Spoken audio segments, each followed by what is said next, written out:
I'm not going to lie to you. I didn't think Site Selectors Are People 2 was coming back, especially not in 2025.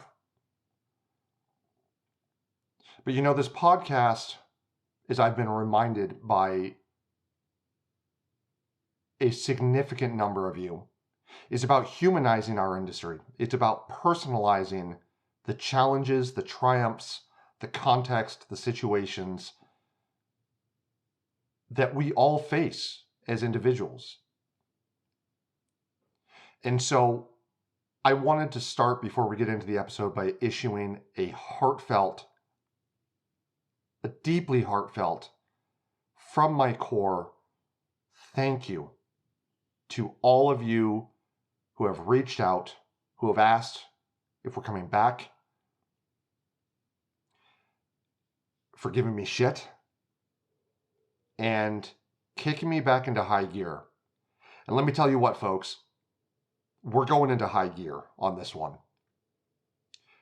As you know, through the magic of production, not every episode is recorded in the order in which they are released. And I will tell you, saying that we're coming back in high gear is not just a prognosis for the future. We already have 5 other episodes with 3 guests lined up for your listening pleasure. We also have a new mini-series called The Architects of Prosperity, where we're going to explore the history, the origins of economic development and site selection. So I guess what I'm saying is, my apologies for falling off the wagon. But guess what? We're about to start season 3 of Site Selectors Are People 2. Missed ya.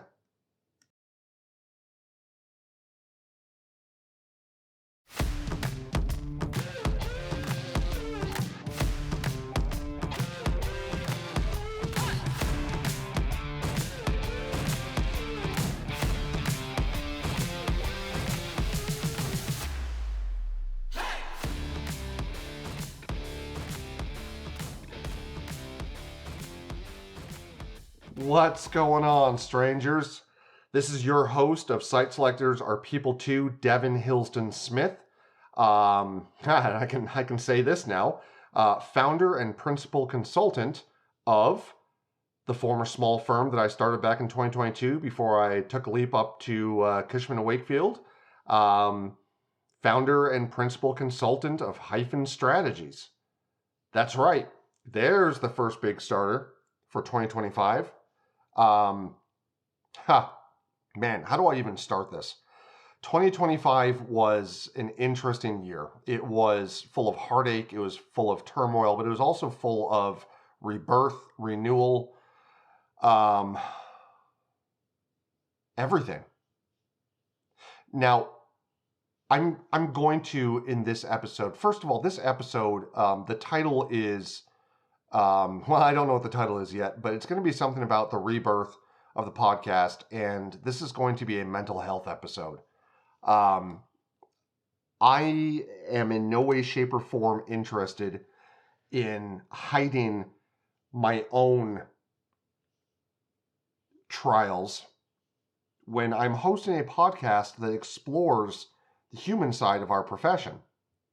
And by the way, as a number of individuals have stated to me in passing or via LinkedIn or what have you, there's some really good concepts that we explore in this podcast that are directly applicable to other professions. And that's pointed. That's intentional. Yes, we want to explore topics like wastewater treatment plants and site selection and economic development and the creation of economic development and all of that good stuff. But we also explore topics like how to deal with a bit of a breakdown. And that's what we're going to talk about today. So as you might already be able to tell, I'm kind of all over the place. I decided for this episode, I'm going in no notes. This is me speaking from the heart, talking to you all.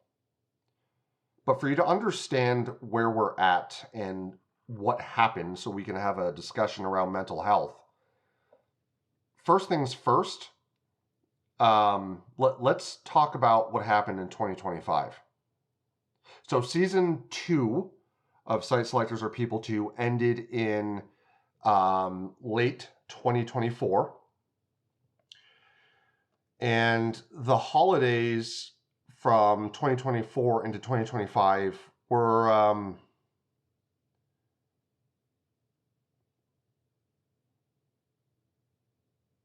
they were tough. I realized at that point, thanks to the help of my family, I had a problem with alcohol, and it's a problem that I hadn't really recognized before, because whenever I'm working on behalf of clients, I'm so hell-bent on producing perfection that it doesn't impact my day-to-day work. I push through and I grin and bear it, right? For those of you that have been with me at conferences and just going out and catching up over a drink, you all know I can put down a good amount. And the problem is I had always been pretty good about not drinking to excess at home, but thanks to the people around me, I recognized around that time that it had started bleeding into my home life.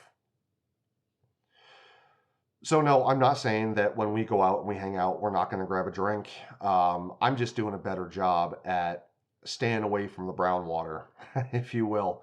Bourbon, for those of you that are not within the fold.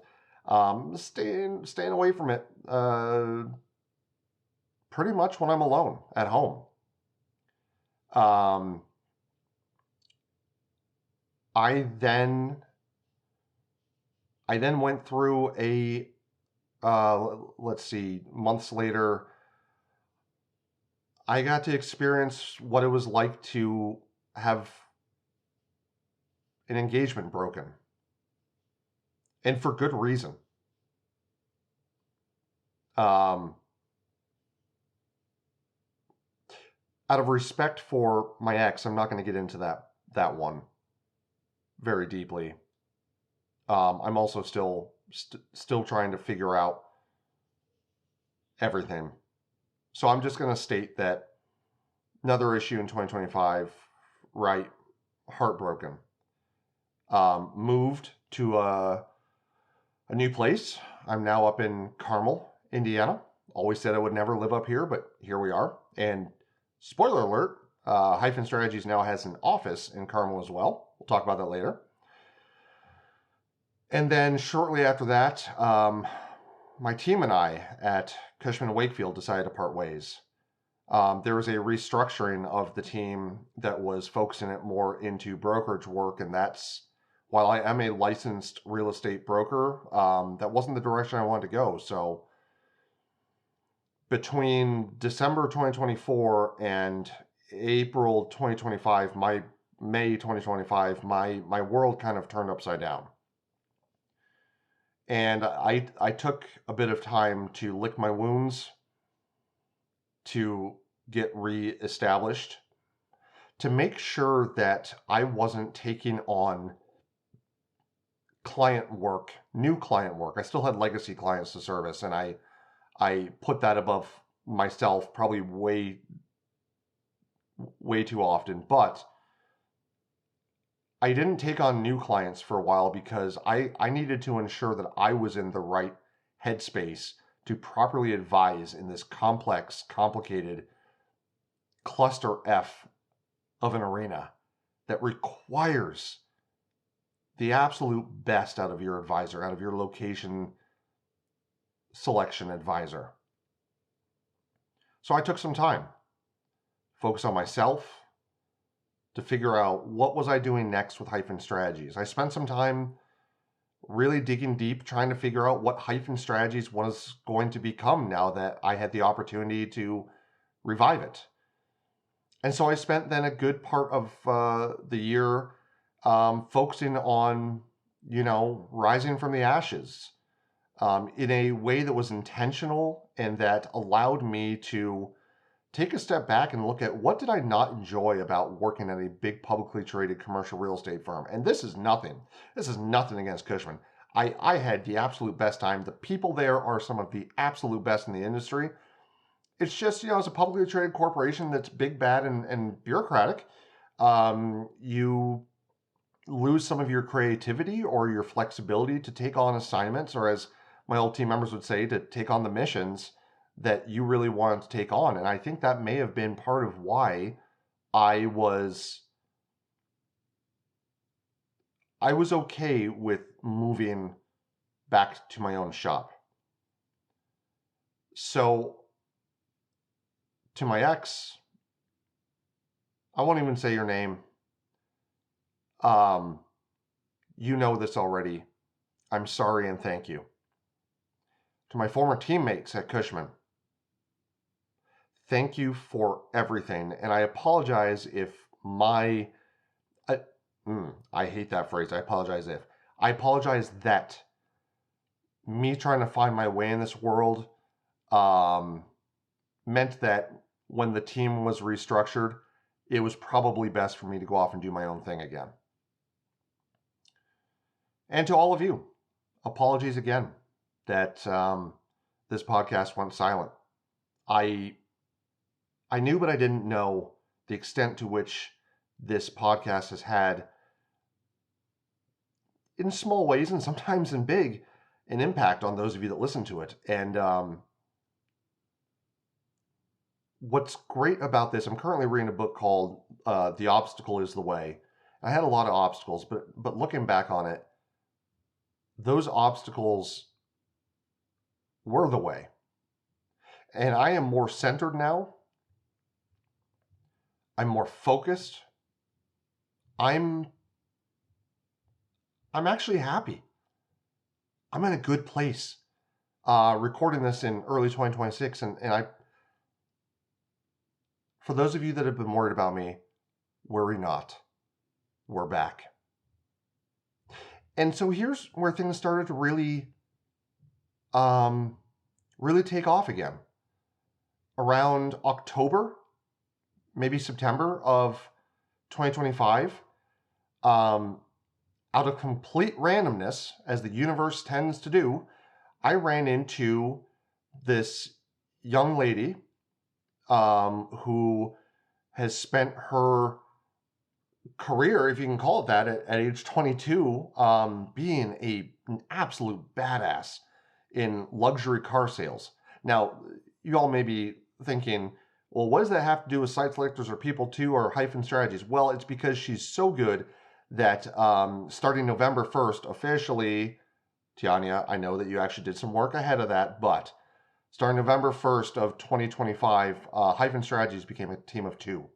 And I now have a vice president of business development and somebody who is a team member and somebody I can lean on and somebody who sees the vision for what we're trying to build. As I mentioned before, that little spoiler alert, we also now have an office.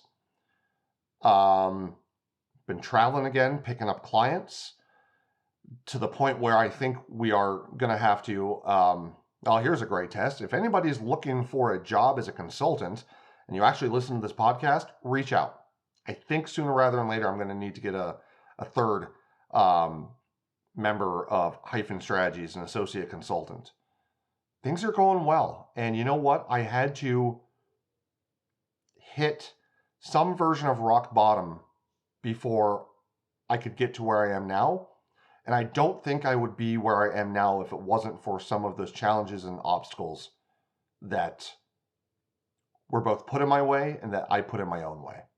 So there's your flipping history. There's where I was. Apologies, everyone. I'm not saying it again. Well, I'll probably say it again at the end of the entire episode, but we're going to go ahead and take a short break and we're going to get into some of the mental health aspects behind what I went through and some lessons that can be learned for both professionals in our industry, as well as professionals out there in other industries looking for something to grasp onto, maybe in times of need or in times of potential amazing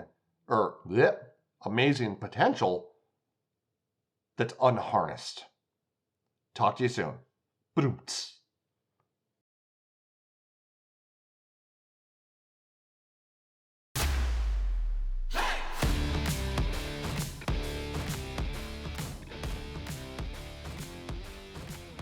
Man, I tell you what, I don't know about the rest of you, but ooh, I missed that intro transition music. I forget where I found it. It's fully licensed, but man, well, I think if I had a soundtrack of my life, it would probably be some Queen album or an album by Fun, or even an album by a band which I'm sure none of you have ever heard of, although if you guys listen to this, that's no offense, an album by the band Y.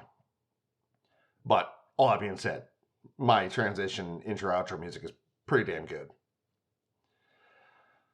One other thing I wanted to mention leading into the discussion about mental health is you're going to hear the evolution of this podcast this year in season 3.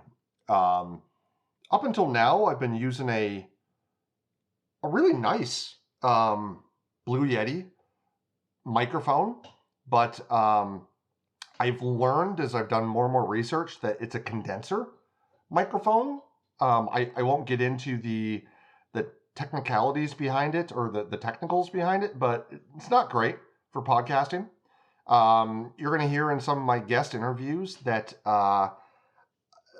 in different environments, it doesn't sound perfect.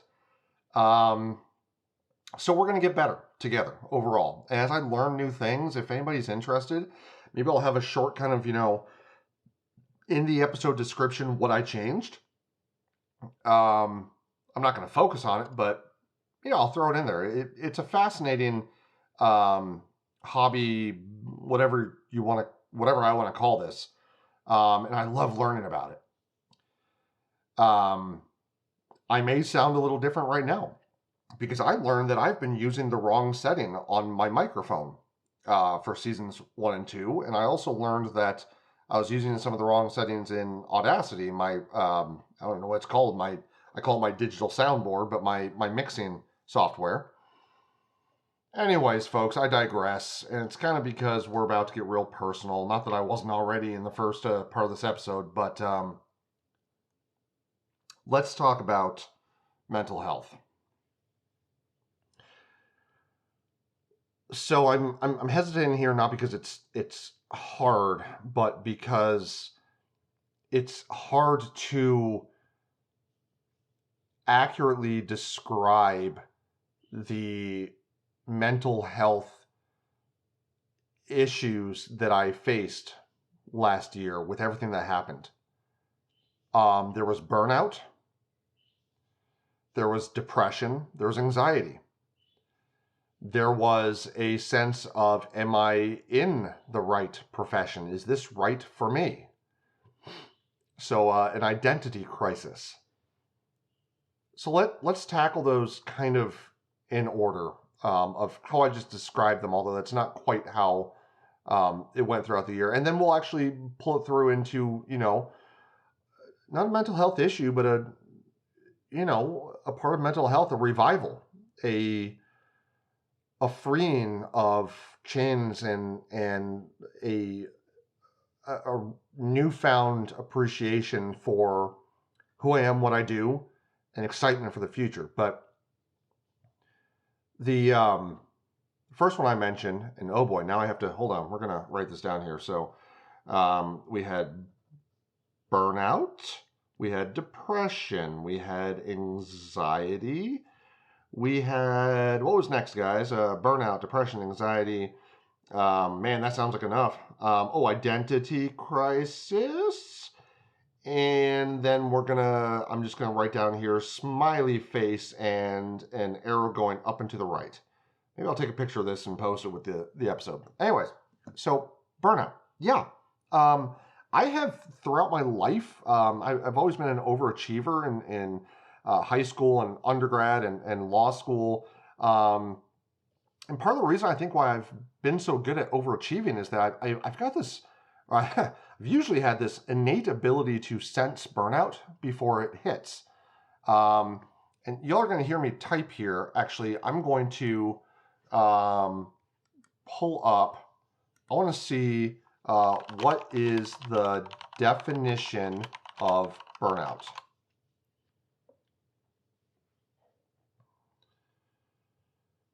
Oh, come on, ChatGPT. You're going a little slow for me here. I don't want to have to edit all this. Oh, here it is. Oh, interesting. Okay, burnout. According to the World Health Organization, hold on. I put this into another chat that I had going on. ChatGPT says, well, that's quite a shift from Valentine's Day jokes. Yeah, that's true. Anyways, according to the WHO, burnout is strictly defined as an occupational phenomenon rather than a medical condition. In the WHO's International Classification of Diseases, it is defined as a syndrome conceptualized as resulting from chronic workplace stress, yep, that has not been successfully managed, yep. A syndrome conceptualized as resulting from chronic workplace stress that has not been successfully managed. That goes into 3 core dimensions, but the point here is it's not stress, but it's the mismanagement of chronic stress. And let me tell you what, when you're in a situation, whether it be personal or professional, that does not align with your id, your ethos, I can now say that despite the fact that I've always had this innate ability to manage burnout, maybe I have the innate ability to manage burnout when it stems from stress that I enjoy, that I find productive, that comports with who I am. And it's hard for me to really describe how this manifested.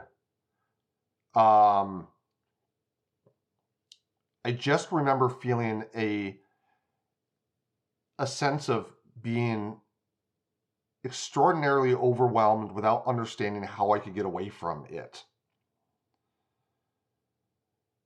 And it wasn't one point in time in 2025.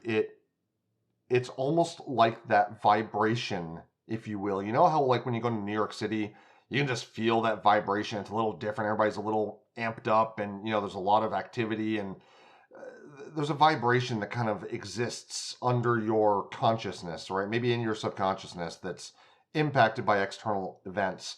For me, I think burnout wasn't necessarily one big blowout. It was more of just a series of unfortunate events that caused, like I said, or how I described it, it was a sense of being overwhelmed that I couldn't get away from. I'll tell you what, I wish I could say that for each one of these topics that I have some brilliant solution if you feel like you're facing it or not. I'll tell you the solution that really helped for me was I got help. I leaned into my mental health community, my therapist. Heck, when my ex and I split, I even got a grief counselor. I made sure to recognize that while I am a strong individual, most people are not strong enough to handle everything. And this was something I couldn't handle on my own. So there's my very simple, which if you're in the throes of burnout right now, you're going to be going, screw you, man. But I'm serious. Reach out and talk to somebody, because I think you're going to find that burnout is more commonplace, especially in a high intensity professional environment, than you would expect. Don't ever feel like you are dealing with something that nobody else has ever dealt with, or that nobody else is dealing with right now. That's the great thing about humanity, is that it is a series of repeated experiences And there are so many others out there that have gone through what you're going through, what I went through. And I implore you, if you're feeling that sense of overwhelming that you just can't get away from, talk to somebody. You're not going to be judged. You're not going to be judged. In fact, if you don't talk to somebody and something bad happens, people are going to judge you more. And not in a negative way, right? I'm not saying like shame on you for, not being strong enough to get help, but just don't be afraid of it, I guess. That also ties into the second one. What was it? Let's check the master list here. What is DERPer? Oh, depression. Right. I shorthanded this. Depression. So I've always struggled with depression. For those of you that only know me in social situations, you're going to go, really? You? Yeah. I'm like that crying clown that puts on the makeup and nobody knows that they're not feeling well, right? I've always been very good, kind of like like an animal, right? Like a pet. My two parakeets, right? Parakeets are prey animals, and they are very good at hiding to the outside observer what's going on with them. I am also very good at hiding what's going on with me. And I've been on medication for a while. But when you go through a bad breakup and both professionally and personally, and everything else, I mean, it really ramped up and it was tough. And first and foremost, again, I don't want to mention names on here, but my friend who also has a hyphenated last name, thank you for what you said to me when we finally got together. You made me realize that although depression is an individual's battle to fight, it doesn't just impact the individual, it impacts those around them. And so for those of you that experienced my downturn throughout 2025, my other friend whose last name starts with an M, ends with an R. Oof, my bad. There's a way to manage these mental health crises or issues in such a way that you can be productive and proactive. And I don't want to make it seem like I'm crapping on anybody that's going through it right now, but just remember that those around you who love you are impacted as well. And guess what? They know. They know when you're not yourself. I'd like to see what ChatGPT says about now define depression. Ooh, I got a new keyboard too. You hear that clicking? Oh, it's so good. It also lights up in my hyphen strategies teal and orange. Man, like I said, I'm in a good spot right now. Key phrase though, right now. We all go through it. Just because I'm out of it doesn't mean that it's never coming back. Core. Let's see. Depression, as defined by the American Psychiatric Association, is a common and serious medical issue that negatively affects how you feel, the way you think, and how you act. Unlike burnout, which is tied to, as we mentioned before, chronic stress, depression is pervasive. It impacts all areas of a person's life, including their physical health, relationships, and daily functioning, regardless of their environment. Yeah, there's a lot here, but I'm going to put a lot of these definitions into the show notes. Yeah, that hits hard. Seeing that. Physical health, I've never been in such bad physical health as I am to this day. I'm working on that now, though. Relationships, we've been through that already earlier in this episode. Sorry, I wiped my nose. Let me try it again. Wow, yeah, the condenser is... I also have ADHD. Just FYI. And daily functioning. Yeah, I got to a point where daily functioning was difficult. When I first started going through my breakup, as my ex will attest, I don't think I cooked for like 2 months. I'm pretty sure I single-handedly kept DoorDash profitable. Great business model, guys. You got me. I haven't gone back and looked at how much I spent, but it ain't good. But daily functioning just overall, I would go a couple of days without showering. That's disgusting. I wouldn't interact with I wouldn't even interact properly with my dog, my cute dog. You can see what a cutie he is from, that's when he was a puppy, but the show art, I just was not myself. And I wasn't myself to the extent that I couldn't put on that makeup, that clown's makeup, and go out there and pretend to be something that I wasn't anymore. I disappeared. I tried. Lord, did I try. But no matter what I did, I couldn't put on that clown's makeup and go out and be happy-go-lucky Devin that everybody expects. And so I disappeared. I failed to stay in contact with friends, even when they reached out constantly. I didn't go to social events. I didn't go to conferences. In fact, the idea of being social made me feel sick to my stomach because I was just so deep in the hole with depression that I couldn't see the light anymore. I was so deep down, I couldn't see the light at the top. And so this one, I'll tell you how I got through it. I upped my medication. Yeah, not going to lie. Easy out. But I'm a firm believer that there is nothing wrong with mental health medication. We are all born with different brain chemistry. And society expects us to act a certain way as a baseline. And so I am on a couple of pills that they help. And when my psychiatrist and I upped my antidepressants, I was able to start, I just took a deep breath. Wow. I was able to start to see that light again. It's like all of a sudden I realized that no, there's some notches in the side of this wall and I think I can start to pull myself up again. And then I started reaching out again and I started engaging again. And I started looking back at myself and recognizing I was strong enough to get myself out of this hole, especially because I was climbing high enough up that I could see my friends reaching down to pull me out. And I could cry right now at that thought. In fact, I am. I'm tearing up. Like I said, I'm not afraid to be personal on this podcast.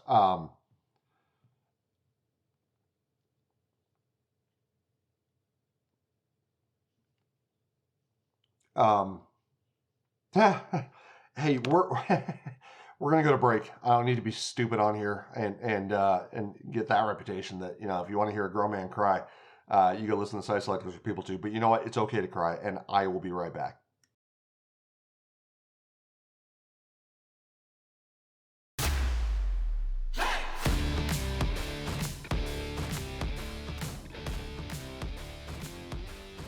So, depression. You see what I'm saying, right? I think that and I'm okay, guys. I'm okay. It's just, it was a hard year. It was a hard year. And I was more so, that broke me a little bit there, not because I was remembering how hard it was being in that hole, but how amazing it was to know that my network was so strong that God, I can almost visualize crawling my way to the top of a deep, deep hole and seeing my friends' faces with their hands outstretched to pull me up.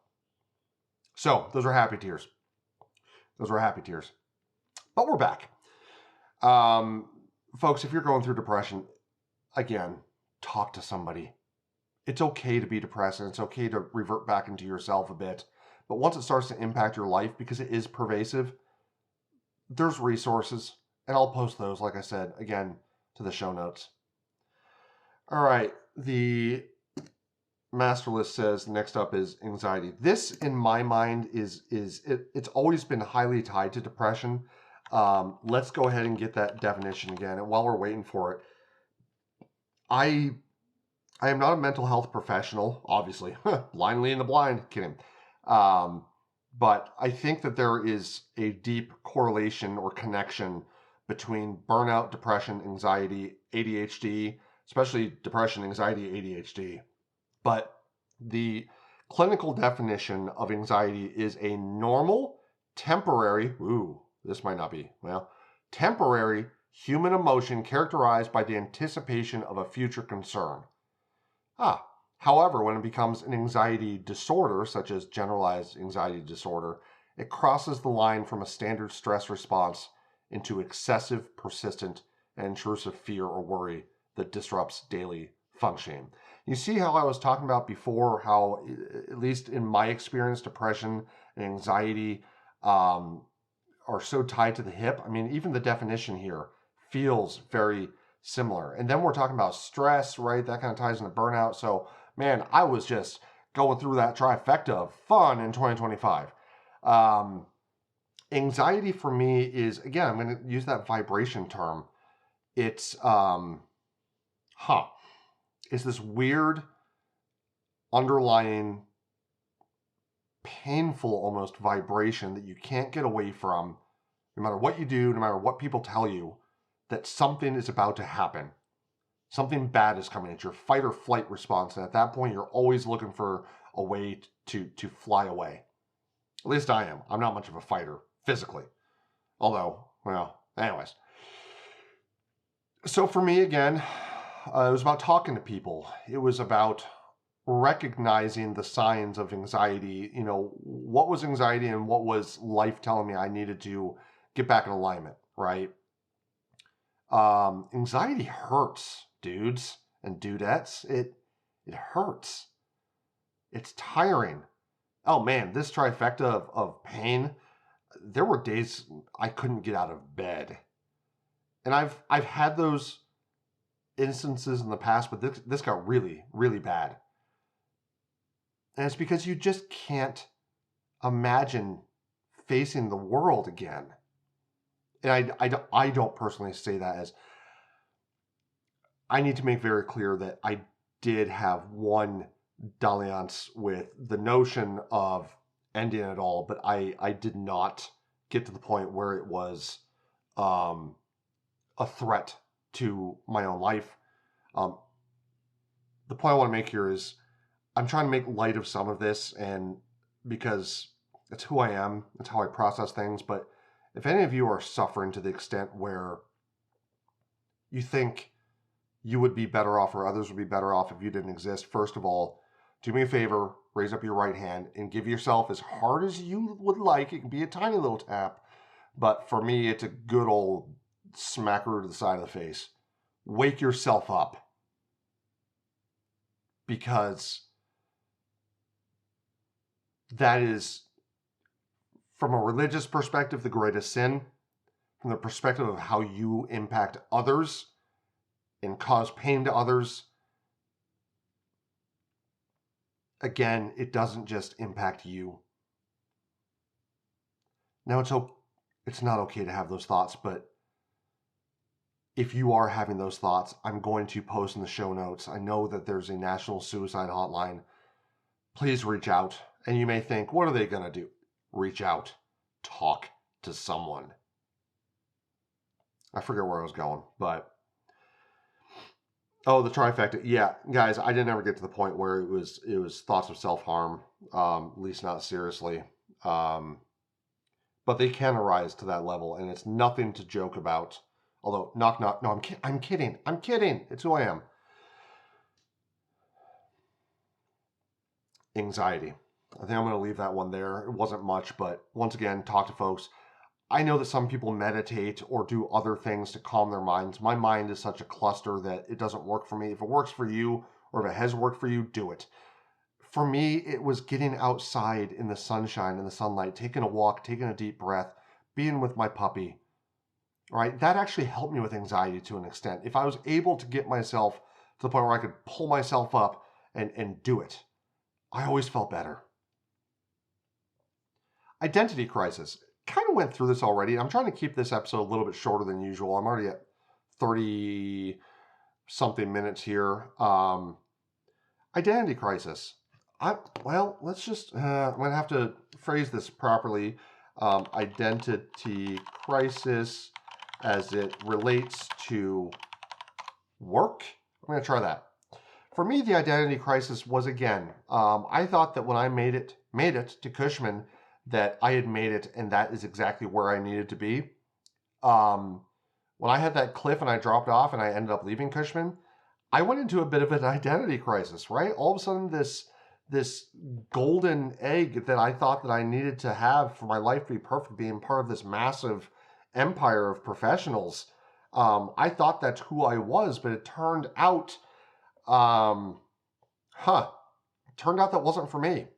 And it wasn't like oh, that wasn't for me, I'm going to move. No, it drives depression and anxiety. For me, it did, right? The definition apparently is, let's see, a term coined by developmental psychologist Erik Erikson. Well, that's an identity crisis. The same name twice with son afterwards. You can just call him Eric Jr., whatever. Anyways, it's a period of intense uncertainty and confusion about one's sense of self, role in society, or core values. Amen, brother. Brother Erikson. When applied specifically to work, an identity crisis usually stems from a psychological state called enmeshment. This occurs when the boundary between who you are and what you do completely dissolves. Amen to that. Yeah, my boundary between who I am, or my connection, I think connection is maybe the better term. My connection between who I am and what I do completely dissolved. Did I love my work? Absolutely. Did I love my clients? Oh my God, yes. But I think my role in society, or core values that I thought were attributed to being in the big bad Cushman Wakefield, I think that I was maybe wrong. And again, another side note, when I mentioned before grief counselor, hats off to Cushman Wakefield. You all have an amazing employee assistance program, and I can't thank you enough for giving us producers and everybody else on staff the opportunity to get help. So when I'm talking about how Cushman wasn't for me, this is nothing against Cushman. It just wasn't for me.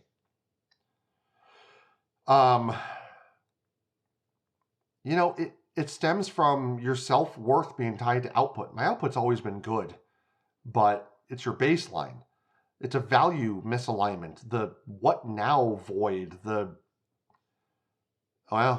actually this here says, I wasn't just reading these, but this says inability to disconnect. I still have a very hard time disconnecting from work. Finding it impossible to engage in conversations, hobbies, or relationships that do not revolve around your industry or professional persona. If you are asked, what are you outside of work? Your mind goes blank. I might still be going through an identity crisis to an extent. Woof. Oh, and existential dread is another one they give. Is this all there is? Or if I'm not a producer at Cushman, then who am I? So for me, like I said in the first part of the show, I spent a few months trying to remember who I am again. And while I serviced my legacy clients properly, I made sure above everything else never impacted them. I was going through it. And it's important to peel things back and get raw with yourself. Peel back the layers of that onion, and because eventually you're going to dig deep enough, you're going to realize there's a core in there. And I had to figure out and remind myself what that core was again. If you're going through this type of identity crisis, like I said, I think I'm still kind of going through it to an extent. If the inability to disconnect is a symptom or an indicator. So I don't want to lead anybody astray. So I'm just going to go back to my tired old adage of talk to someone. Please talk to someone. One more break. We're going to come back. We're going to talk about how things got better. We're going to give a little bit of a preview as to what's coming in season 3. And we're going to wrap it. See you in a few.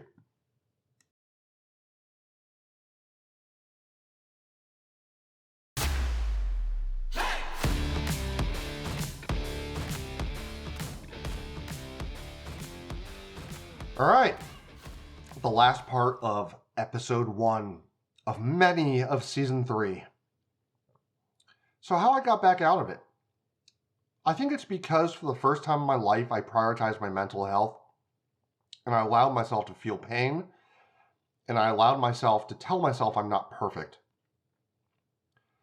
But I think through talking, through taking new meds or upping my meds, and through spending time with myself in a, well, like I said, an unhealthy way is not what I'm referring to here, but in a healthy way, I got to the point where, you know what? It kind of felt like we had sunnier days in central Indiana more often than I remembered. Blue skies, wispy clouds, nice, green, lush grass. My dog's poop still smelled bad, but you see what I'm saying. I think I found realignment, and that realignment allowed me to open myself up to opportunities in the universe again. And so I started pushing again, started responding to those opportunities, started socializing again. And if it wasn't for me socializing, I would never have met Tiania Pinkham, who's now my vice president of business development. It was about recognizing the human behind the profession again. And man, to an extent, in seasons 1 and 2, was I just preaching? Could you all have said pot calling the kettle black here, Devin? Probably. And if you ever feel like you can say that to me, say it. Just say it. I am not one where I get offended, right? Everybody does, but if there's truth behind what you say to me, I'm grateful for your constructive criticism. Always have been. I don't always process it in a healthy way, but I'm always grateful, and trust me, it always does something for me. But yeah, so I was on the up and up, and I met my new vice president, and we ended up getting an office, and I've got business cards now, and we're building a website, and we're actually posting from the Hyphen Strategies LinkedIn account, which if you're not following Hyphen Strategies LLC on LinkedIn, please do. Because first of all, we have a book club. Yeah, you heard me right. We have a book club. The first book that's being read is called Essentialism. And we talk about that in another episode. Again, episodes are kind of back and forth and not in the right line. Not in the right order. There we go. But little skipping my step again, you know? I'm being social again. I'm reaching out. I'm reconnecting with people. I'm apologizing. Man, am I apologizing. But you know what? It's both warranted and cathartic to apologize and recognize your role and take responsibility in how your situation, no matter how personal or mental health driven it is, how it impacts others. That's how you start to heal. And I hope you all can hear my voice. In fact, I need to go back and listen to my last episode compared to this one and just see how my voice has changed. I'm happy, guys. I'm happy. I've got great clients. I've got great prospects for new clients. I just went on an amazing fam tour. Again, series are out of order, or episodes are out of order, but guys, I got to see like a nuclear aircraft carrier like up close and in person. I didn't get on it, but I went on a really cool fam tour in Norfolk, Virginia. And to the Virginia team, if you're listening to this, I finally figured out how to say it. Norfolk. Although I really like your joke. We don't drink, we don't speak, or we don't drink, we don't smoke. Norfolk. Yeah, I'm gonna leave that on the podcast because I'm saying the actual name of the city, but I'm on the up and up. All's good. And I cannot be more excited for season 3 of Site Selectors Are People 2. Because I have already recorded a few episodes, I'm going to tell you that we can look forward to an episode where I interview my vice president of business development on what it's like to be a newbie in the profession. We speak with Jeremy Souders of Hoosier Energy, speaking about the role of associations and networking in our industry. We also talked to John Launis of One Southern Indiana and this year's chair of the board of the Indiana Economic Development Association. We have a conversation with him about what does the future of economic development look like. And wait, I think that's all oh my gosh, if I have already recorded somebody else and I've forgotten, I am a horrible person and I'm sorry. And we're just going to pretend like that didn't happen. But the next couple of episodes are going to be me and guests. And then we're going to go ahead and, I've got an episode planned with Jim Plump, the esteemed Jim Plump out of the the Jackson County Industrial Development Corporation, Seymour, Indiana. Go John Mellencamp. Haven't figured out yet what we're going to talk about, but knowing Jim, it's going to be something amazing and probably quite humorous. So, and the jokes have been amazing. Absolutely amazing. I'm really excited for the season, folks, and I hope you are as well. Please, as you were doing, please get back into the rhythm of engaging with me on these topics. I also, as I have said in the past, I just realized I said in the past, have we already had an episode on mental health? Well, if we did, call this one version 2 or round 2. But as I've said in the past, if you are going through something and you need a stranger to talk to, because sometimes that's easier, please reach out. I'm not going to be the one who's going to give you tools to fix things, right?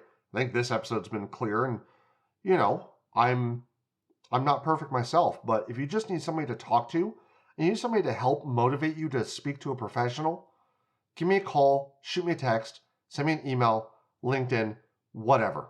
I'm here for you, okay? Okay. And then we're going to get into the architects of prosperity. Man, the origins of economic development.